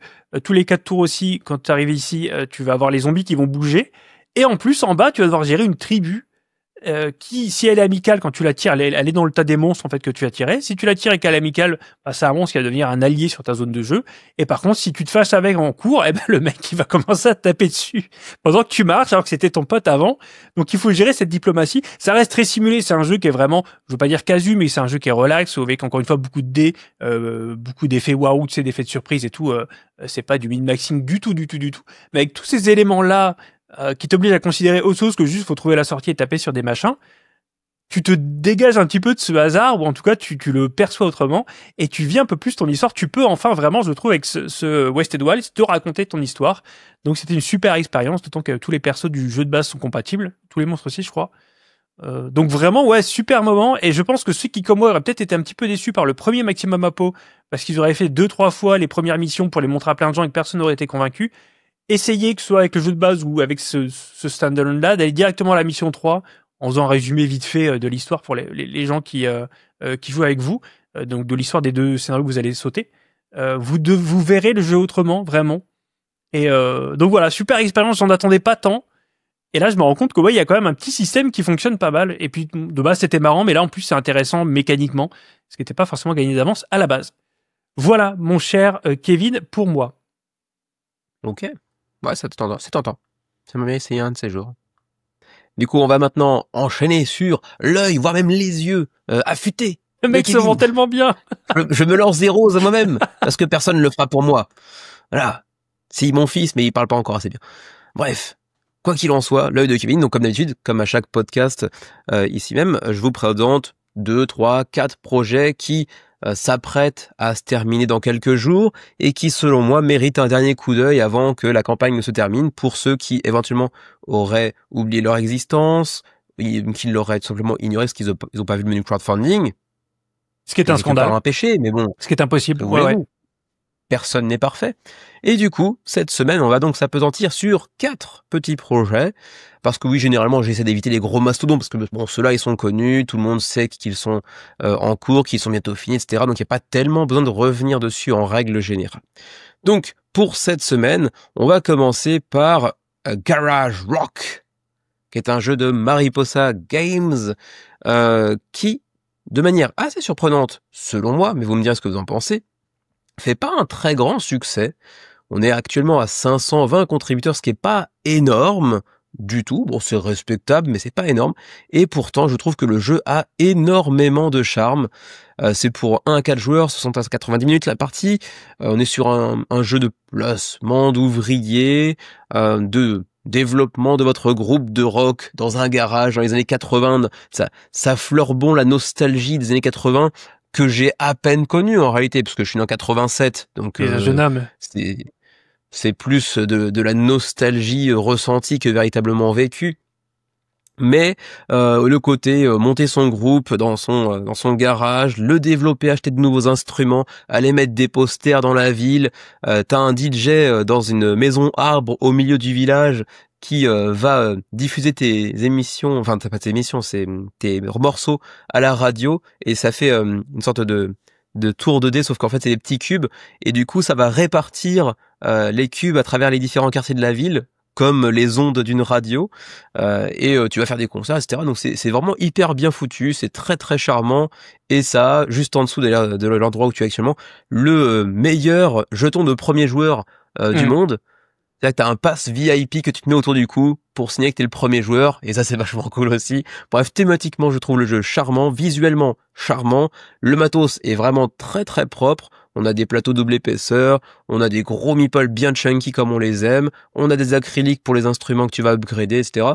Je trouve que le jeu a beaucoup de charme, donc ouais, je suis assez surpris de voir qu'il fait, entre guillemets, que 500 contributeurs pour l'instant. Alors j'ai envie de te dire que moi par exemple j'aime pas j'aime pas les personnages, ils m'inspirent pas. C'est perso hein, mais tu vois, autant l'idée m'aurait plu, mais moi l'idée m'aurait plu avec une autre DA que celle-là. C'est très subjectif hein, mais alors je peux l'entendre, peut-être les personnages, c'est peut-être ce qui m'attire le moins dans la DA. Mais ce que je trouve fun, c'est que tu vas commencer avec des membres qui sont hyper geeky, tu vois. Et en cours de partie, tu vas eux aussi pouvoir les upgrader. Et donc tu vas retourner le plateau et ils vont devenir un petit peu plus punk, un petit peu plus rock'n'roll, tu vois. Et c'est assez marrant malgré tout, même si c'est vrai que c'est pas le côté le plus charmant du jeu, je trouve. Ouais. Parce que l'idée est bonne, hein, mais ouais non, l'ADM parle pas, bizarrement. Ouais, je peux l'entendre. Mais tu vois que même en termes de matos, d'insert, etc. Ah ouais, je trouve qu'ils ont fait un super boulot. Et je pensais quand même qu'il attirerait plus le regard. Là, tu vois que là, le personnage se transforme, entre guillemets. Ouais, c'est rigolo. C'est assez marrant. Ouais. Non, je suis sûr que c'est un jeu que j'aimerais beaucoup essayer en plus. Hein, mais donc celui-là, ouais, me tente pas mal. Autre projet, donc... Le second, aujourd'hui, c'est un jeu dont on a parlé tous les deux dans le menu crowdfunding numéro 200 et qui t'avait agréablement surpris. Tu m'avais dit que potentiellement... ça pouvait faire l'objet d'un bac. Il s'agit de Dicey Devices, qui lui aussi est un tout petit projet d'un primo-éditeur, même si on voit 2 projets crèves, parce qu'en réalité, le second, c'est un projet qu'il n'a pas encore lancé, c'est juste une page de pré-campagne, si mes souvenirs sont bons. Et très très belle DA qui fait un petit peu penser à des cartoons années 80-90 de notre enfance. Il est à quoi 650 backers, quelque chose comme ça. Il est pas très onéreux en plus de ça. Le projet est financé, il reste une dizaine de jours. Et je me souviens que le all-in était aux alentours de $100, quelque chose comme ça. Le plus gros, ouais, c'est ça, 98. Ouais. Voilà, c'est ça. Sachant que le all-in gameplay, il était même à 80, 88, ça? Ouais, ça. Non, même pas, parce que 88, c'est la lunchbox. Le all-in gameplay, il est à 69. 69. Jeu de base plus extension 69, donc ça fait partie de ces bacs vraiment peu onéreux au final. Alors bien sûr, il y a les frais de port par-dessus, évidemment, mais ça reste un jeu qui, avec ses mécanismes d'envoi d'ouvriers, mais également de engine building, vous allez construire votre tableau personnel et qui va donc progressivement ouvrir vers une sorte d'asymétrie progressive. Ça va être assez malin tout en restant assez accessible. Et il a beaucoup de charme visuellement aussi. Ouais.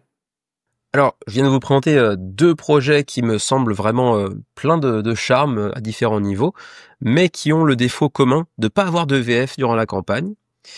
Le troisième, pour le coup, lui en a une, puisqu'il s'agit d'une campagne actuellement en cours de campagne, enfin, une campagne actuellement en cours de campagne, ça veut rien dire, mais une campagne actuellement en cours sur GameFound, puisqu'il s'agit de The Mix, le nouveau projet de Ruse Studio. Donc à l'origine, c'est un Québécois qui avait pondu un jeu qui s'appelait Ruse, donc Ruse, avec des renards, c'était très charmant.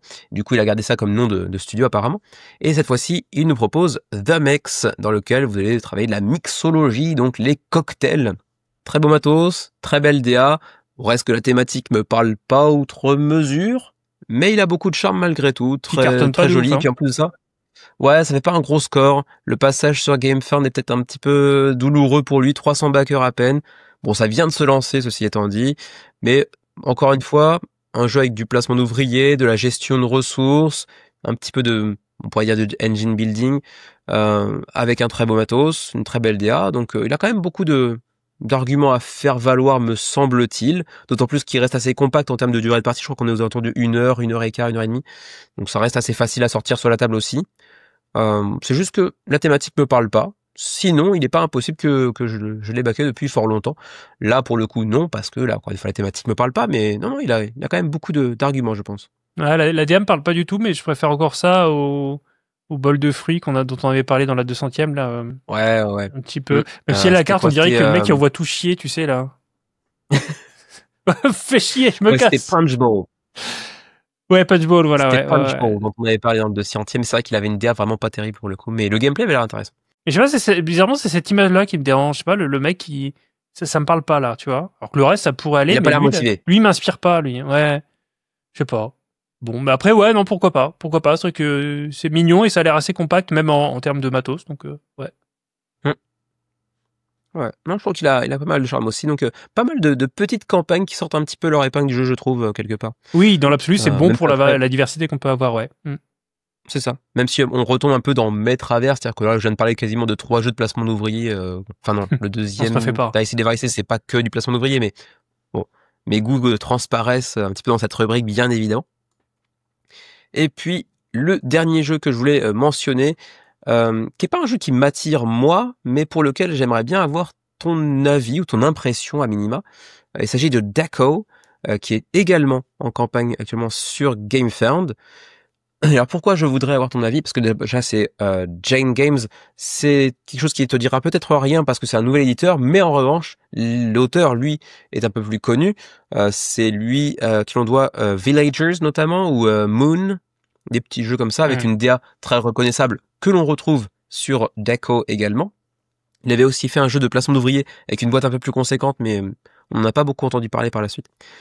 Et pourquoi je voulais recueillir ton avis là-dessus? Parce que déjà c'est un très beau projet en termes de production, les composants sont vraiment très satisfaisants, semble-t-il en tout cas de ce qu'on peut en voir, mais surtout parce que c'est un jeu qui est apparemment inspiré assez fortement de ce jeu, je crois mobile aussi, qui est le Balatro, c'est ça? Ouais, Balastro, j'oublie toujours. Balatro, c'est ça, ouais, j'y ai pensé tout de suite. Ouais. Assez assumé pour le coup. Et moi, j'y ai jamais joué, mais je sais que Xavier il joue pas mal.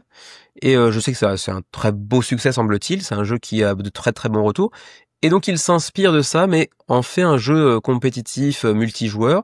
Donc, c'est assez curieux, avec toujours cette patte graphique qui lui est assez propre et qui est très distinctive, qui a son charme, même si ça séduira pas forcément tout le monde.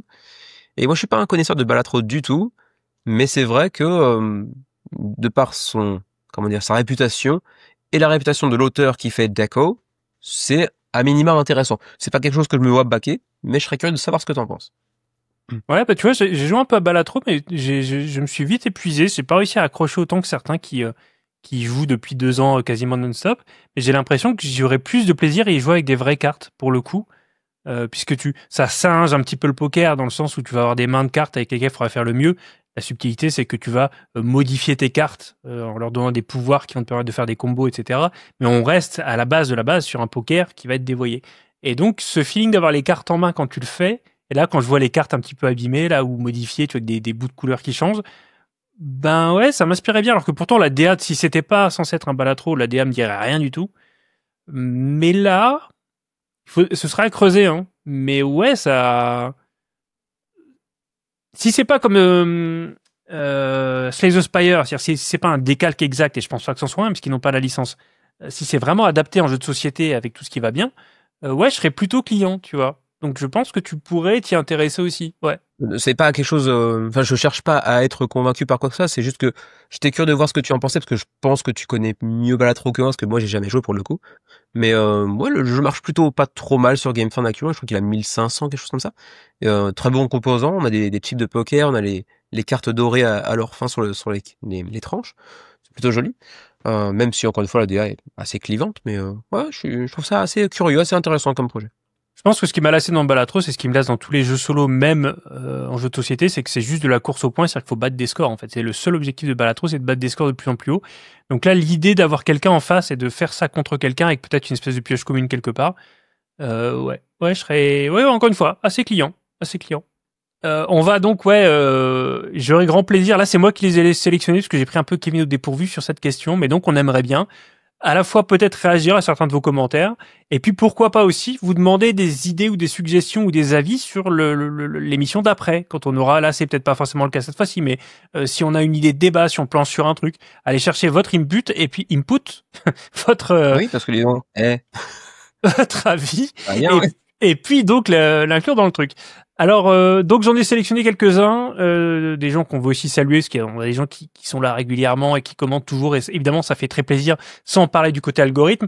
Je pense particulièrement à Arnaud Barbier qui dit « Merci à vous deux pour la vidéo, vous accompagnez mes temps de route conséquents, et je suis ce genre de consommateur de podcast. » Donc Arnaud, lui, veut que ça dure encore une demi-heure, puisqu'il n'est pas encore arrivé au parking, donc il faut faire durer, juste pour Arnaud. Encore un petit peu de temps. Allez, on passe au plus gros morceau, les deux commentaires sur lesquels moi je voulais qu'on réagisse. Le premier, c'est un commentaire du sergent Tracard qui nous reparle de Skix, le fameux, là où j'ai fait ma meilleure blague. Là, on en parlait le mois dernier, donc Skix, une campagne GameFound dont je vous gratifie tout de suite de la page, parce que je l'ai préparée ici, donc qui était ferme au bout de quelques jours. Je vous fais la lecture du commentaire qui vous redonnera un petit peu le contexte.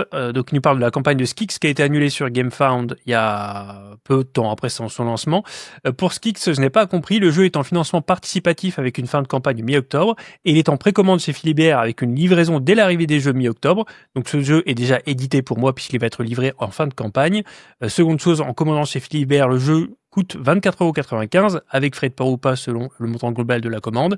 En le prenant depuis la campagne, il nous revient à 35 €.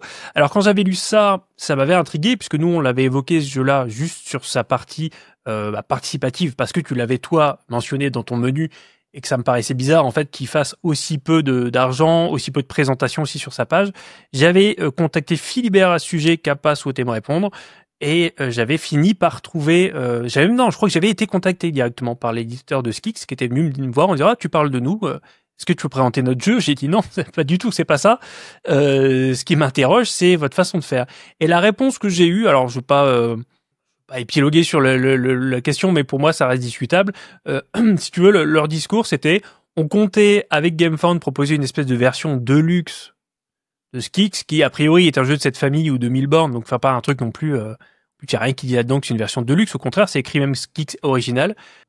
Donc je pense pas que ce soit un grand complot du vilain capital, je pense que c'est plutôt une méconnaissance du système du crowdfunding et un peu de ses usages on va dire, mais le discours de l'éditeur c'était en gros, sachant que le jeu n'est pas livré, en faisant une campagne de Skix maintenant, donc au moment où on communique, c'est-à-dire mi-octobre, on n'enfreint pas les règles du GameFound. Ce qui factuellement est vrai, ce qui un petit peu plus subjectivement est douteux, je trouve. Mais en gros, la réponse, c'est ça, c'est de dire non, mais on est dans les clous, quoi, parce que quand on fait la campagne, le jeu n'est pas livré. Après, c'est une tempête dans un verre d'eau, parce que tout ça n'a pas de grande importance, mais ça montre encore une fois, ouais, je pense que le crowdfunding en général est un monde à part et qu'il y a beaucoup de gens ou de petits éditeurs qui comprennent pas vraiment comment ça peut être perçu ou comment ça peut tourner, quoi. Donc le fameux de l'histoire, c'est ça, c'est que c'était pas censé être la même édition a priori, en tout cas de ce qu'ils me disent, et que tant qu'en gros la campagne bouclée avant que les jeux partent en boutique, pour eux c'était legit, quoi. Bon, les gens n'ont pas suivi, je pense que voilà. Ça me surprendrait effectivement que ce soit plus que juste une méconnaissance un petit peu du système, mais ça reste un move assez surprenant, un choix de plateforme pas adapté en plus de ça. Bon, pas grand chose à en retirer. Ouais, je suis assez d'accord. Et puis on finit avec les gens, et c'est aussi des gens que j'ai envie de mettre en avant, les gens qui sont pas forcément d'accord avec nous. Il y avait beaucoup de commentaires, je vais pas en citer là, parce qu'il y en avait justement pas mal de gens qui prenaient les défenses de Lucky Duck, que ce soit sur le fond ou sur la forme de ce qu'on avait dit. Alors c'est marrant, parce que c'est vraiment un passage presque pas préparé qui est tombé vraiment en fin d'émission, et ça fait réagir beaucoup de gens en disant, soit dans la forme t'es un peu dur, même si le fond t'as pas complètement tort, et d'autres gens qui disent même sur le fond... on n'a pas, enfin voilà, la perception de ce que j'ai dit est pas partagée, que ce soit sur Fafnir, que ce soit sur leur localisation, que ce soit sur leur travail en général. D'ailleurs, Chronicle of Crime, la nouvelle édition pour leur rendre justice, fonctionne très bien. Je sais pas où elle en est là actuellement, mais Chronicles of, j'arrive pas à parler en tapant, je suis désolé. Elle a l'air de bien fonctionner, contrairement encore une fois à mon pronostic. A-t-on encore besoin d'évoquer la valeur de mes pronostics? Voilà, donc ça marche très très bien.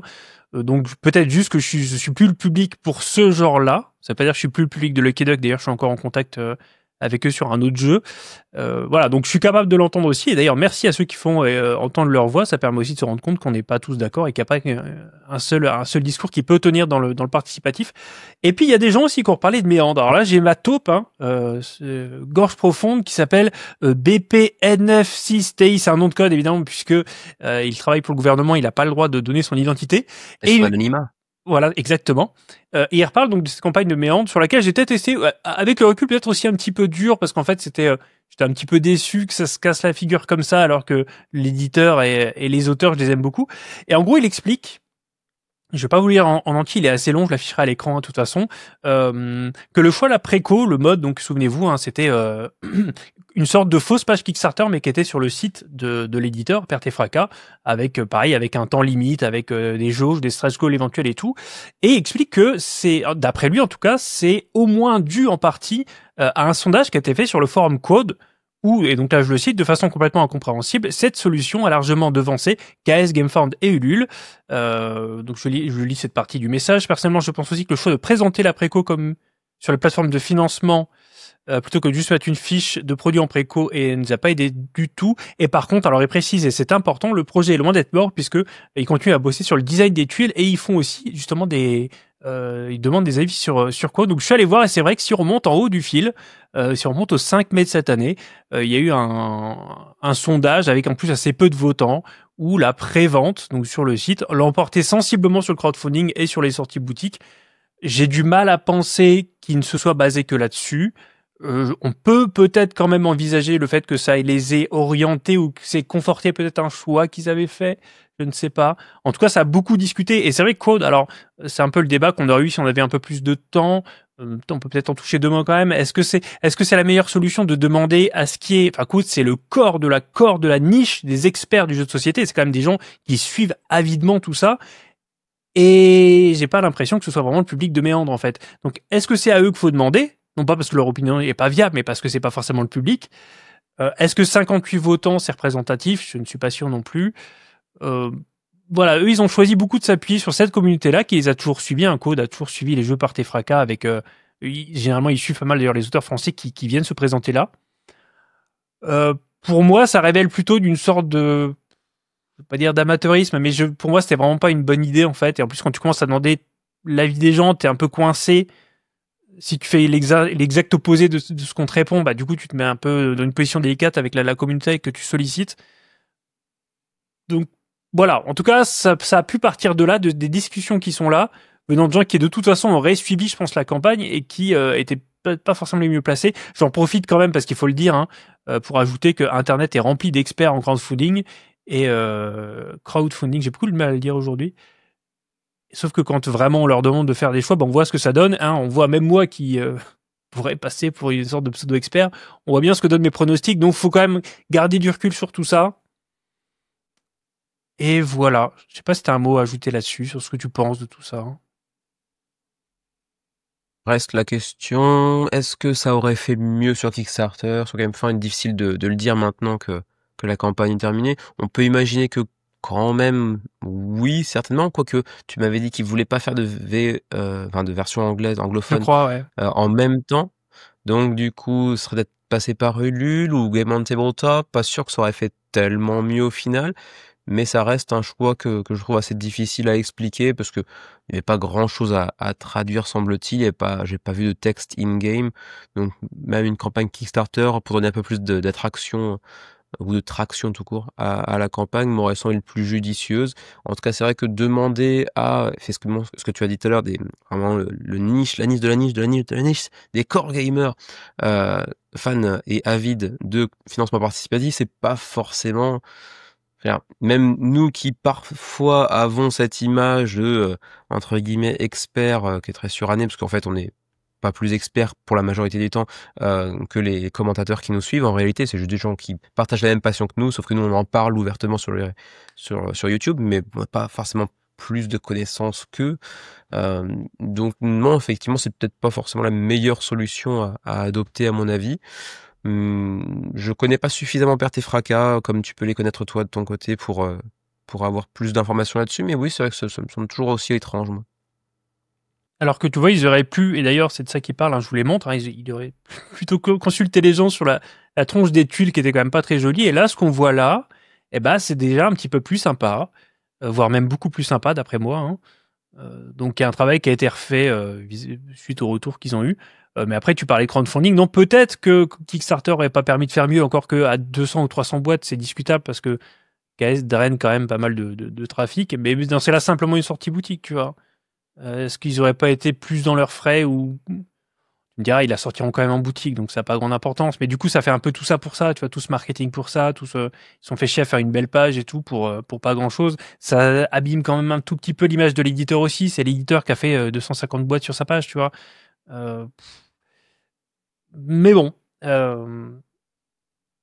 Voilà, j'ai perdu un peu le fil de ce que je voulais dire, mais en tout cas, j'aime bien le nouveau design et le jeu est chouette. Et je pense que oui, il y a une leçon à garder quand même de la limite que de toute façon qu'on peut constater partout et qui n'est pas nouvelle, du fait de demander à la communauté, surtout à une niche d'une communauté, son avis sur une campagne. Euh, les gens qui vont venir, et je le sais parce que j'ai quand même fréquenté Code longtemps, les gens qui vont venir sur la page de Méandre quand elle va être créée, c'est des gens qui ont déjà entendu parler du jeu, ou ceux qui vont y rester sont ceux qui s'y intéressent. Donc tu parlais des gens qui vont déjà potentiellement backer, ou qui en tout cas connaissent déjà l'existence du jeu et connaissent ses bons points. C'est pas eux que tu dois aller chercher en fait. Et ça, pour moi, ça vaut rien. Surtout qu'en plus, il y a pas vraiment de majorité très très très marquée, quoi. Donc, Ouais, c'est pas très prononcé. donc ça ne t'apporte rien. Après, rien ne dit, voilà, c'est la suggestion de notre ami BP Nefsesti. Rien ne dit qu'ils se sont vraiment fiés à ça, mais je vois pas l'intérêt de la démarche. Et ils ont quand même passé beaucoup de temps à faire de la com là-dessus. Alors j'imagine que Dan est ravi de venir ici, mais je sais pas ce que ça apporte. Ouais, tout cet effort de com, ils montrent toutes les cartes, ils montrent des vidéos, et ils montrent des les reviews évidemment, alors que c'est pas la cible. Je pense qu'il y a un tout petit peu, entre guillemets, pardonnez-moi les gars de code, mais un peu de temps perdu quand même vis-à-vis de gens qui backeront pas et qui peuvent donner un avis, mais l'avis de ces gens-là et notre avis, c'est certainement pas l'avis de ceux qui sont censés être le cœur de cible, d'après moi. Donnez-moi votre avis là-dessus avant de conclure. Alors, je sais pas si on débattra là-dessus le mois prochain, mais donc je vais pas parler de Legends of the Sea. Je devais en parler. J'ai reçu la boîte trop tard. Ça c'est pas très bien organisé. J'ai un petit sujet parfois avec Arcada là-dessus. Niveau orga, c'est parfois un petit peu tendu, un petit peu à l'arrache. Et donc ça, là, ça s'est vraiment pas bien goupillé avec le calendrier qui avait été prévu à la base. Et bon, j'en ai un petit peu parlé dans une des vidéos de chez toi là, Kevin. Je sais plus si c'est celle qui est sortie ou celle qui va sortir.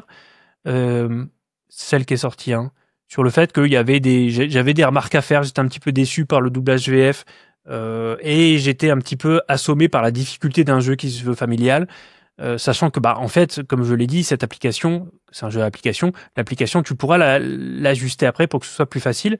Mais ça pose cette question et j'ai l'impression de ressentir ça de plus en plus quand on review un prototype. De plus en plus, j'ai l'impression qu'on review une promesse. Ça a toujours été le cas, mais j'ai l'impression que c'est encore plus le cas maintenant. Une promesse ou un potentiel de produit et pas ce que les gens vont recevoir. Ça se ressent, oui, comme je te le dis de plus en plus, où il y a une époque où le proto était moche parce que ça coûtait cher, mais le jeu était prêt derrière. Et maintenant, tu vas en parler Spiritfire, on peut parler de l'application de Legends of the Sea. Le proto est moche ou pas fini ou machin parce qu'en fait, on n'a pas fini. Et c'est plus la même chose. Et de plus en plus, je m'interroge sur le rôle que j'ai. Je veux pas dire qu'on a, parce que je veux pas englober tous les copains, mais le rôle que j'ai moi, quand je présente du potentiel, de plus en plus, je dis attention, la narration, j'ai pas pu voir, le solo, je l'ai pas, donc ça devrait être comme ça. Et finalement, à un moment, je me dis, mais du coup, je présente quoi en fait? Qu'est-ce qui va rester quand tu vois des jeux Oaken Realms dont les règles sont complètement remaniées après? Qu'est-ce qui reste vraiment des reviews? Alors, si vous avez, je te laisserai la parole, Kevin, pour évoquer un peu ce que tu peux en penser, mais ça pourrait être un débat qu'on pourra avoir la prochaine fois, par exemple, si on revient sur ce Legend of the Sea. Est-ce que vous avez des exemples de jeux que vous avez backés en suivant des reviews ou même simplement des reviews qui ont confirmé un choix que vous avez fait, et quand vous recevez le jeu, ça a plus grand chose à voir, vous avez l'impression que la review a un décalage. J'ajouterais d'ailleurs à ce principe que généralement je demande à avoir les protos le plus tard possible avant le début d'une campagne, parce qu'il y a des éditeurs qui veulent te les envoyer 3 mois avant, mais même entre 3 mois avant et au moment de la campagne, il y a des choses qui ne sont plus vraies en fait. Et c'est un vrai sujet pour moi maintenant d'être pertinent le plus possible, ce qui va parfois impliquer d'en dire le moins possible, et ce qui pose problème dans le rôle qu'on se donne en fait de reviewer. Alors, tu as mentionné ça à plusieurs reprises, je trouve, d'avoir des protos à moitié finis, des jeux qui changent beaucoup du proto que tu avais à l'époque, etc. Et j'ai réfléchi un tout petit peu, et j'avoue que nous, de ce point de vue-là, on a quand même beaucoup de chance. Généralement, les jeux qu'on reçoit en proto, une fois dans leur état final, on va dire, sont pas si différents de ce qu'on avait testé. Donc j'imagine qu'on a plus ou moins de chance au tirage avec les éditeurs avec lesquels on est en contact, etc. Mais si je reprends quelques-uns des jeux qui sont derrière moi, par exemple Mythwind, qui est donc juste ici, là, il n'était pas très différent dans sa version finale que dans sa version prototypale. On m'a déjà dit que Robo Rescue, hein, quand je dis on, c'est l'éditeur, était en état finalisé et presque prêt à partir à la presse. Il fallait juste ajuster un tout petit peu le solo, le matériel supplémentaire, etc.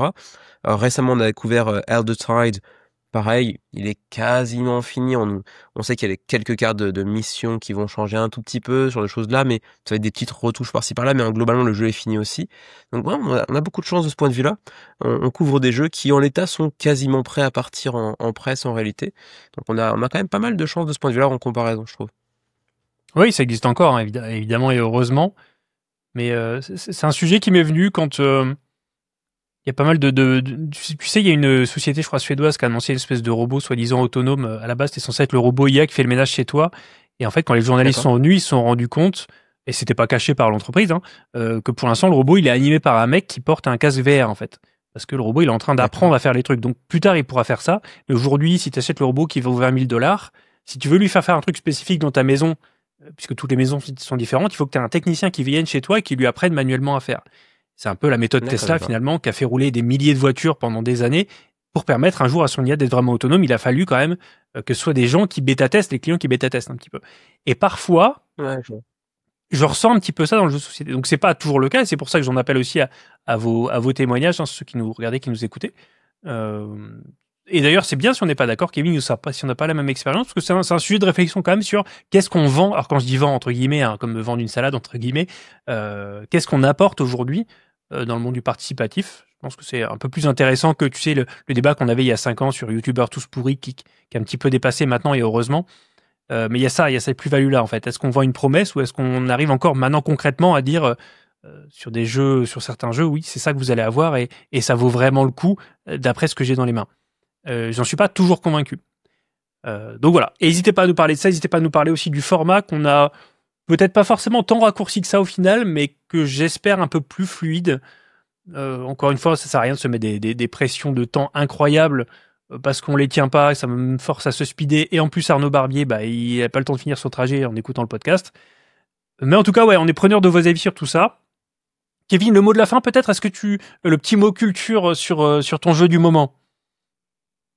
Sur mon Jeu jeu vidéo. Ouais, Le mec a déjà oublié. Il m'a saoulé, ça fait non, 2 heures j'avais qu'il me saoule oublié, mais avec ça. Oublie pas mon je... sujet, hein. Oublie pas mon sujet, s'il te plaît. S'il te plaît, s'il te plaît. Pas vrai. Menteur, pharisien.